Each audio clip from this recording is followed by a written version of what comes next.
La promesse des ténèbres de Maxime Chatham. New York, mégapole de tous les possibles, de tous les excès, où la verticalité des buildings s'oppose à celle des souterrains toujours plus profonds, peuplés de SDF, où des hommes se déguisent en vampires pour se repaître de la vie de leurs victimes, où l'industrie pornographique underground se développe à une inquiétante vitesse.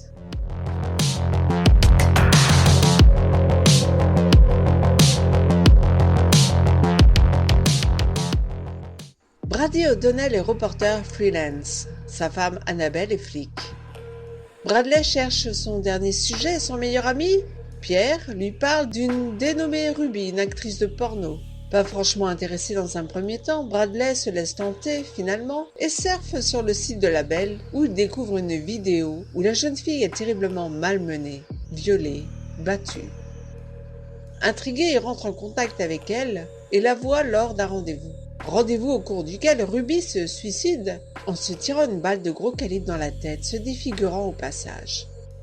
Secoué, Bradley décide de comprendre comment cette jeune femme d'une vingtaine d'années à peine a pu en arriver là et se met à enquêter sur sa vie. Il découvre alors le monde du porno trash, sadique et un groupe démoniaque très spécial qui se prend pour des vampires alors que sa propre femme enquête de son côté sur la mort de Ruby. Trash pourrait être le mot qui résumerait le mieux ce livre de Maxime Chatham. Lu à sa sortie, je me suis replongé dedans me souvenant vaguement du sujet, et je ne regrette pas un instant de l'avoir relu. Alors oui, ce bouquin secoue, et il ne faut pas avoir peur de se confronter au côté le plus noir, au plus sombre de l'homme, car c'est sur cette route que nous emmène Chatham dans ce livre qui porte bien son nom, La promesse des ténèbres. Ce roman est à inclure dans la trilogie du mal avec L'âme du mal, In Tenebris et Maléfice. Avec ce roman, Chatham nous plonge dans l'enfer du monde du porno, mais aussi dans l'underground des sans-abri new-yorkais, qui se divisent en plusieurs clans, allant jusqu'au peuple taupe, qui vit dans le noir au plus profond des tunnels, là où la lumière n'atteint plus le sol. C'est aussi la chute d'un homme qui, sous couvert de vengeance, devient lui-même l'homme qu'il est chez les autres, se perdant à son tour dans ce dédale de sentiments qui n'en sont plus, où la bestialité la plus terrible refait surface et salit tout sur son passage.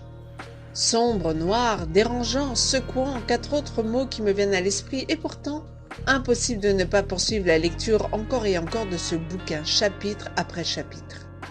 Une fois passées les premières réticences, nous aussi, lecteurs, nous laissons entraîner dans ces ténèbres pour en dévorer l'histoire prenante. Si vous êtes prêts à vous laisser emmener au cœur de la plèbe des bas-fonds new-yorkais, alors lancez-vous si ça n'a pas encore été fait.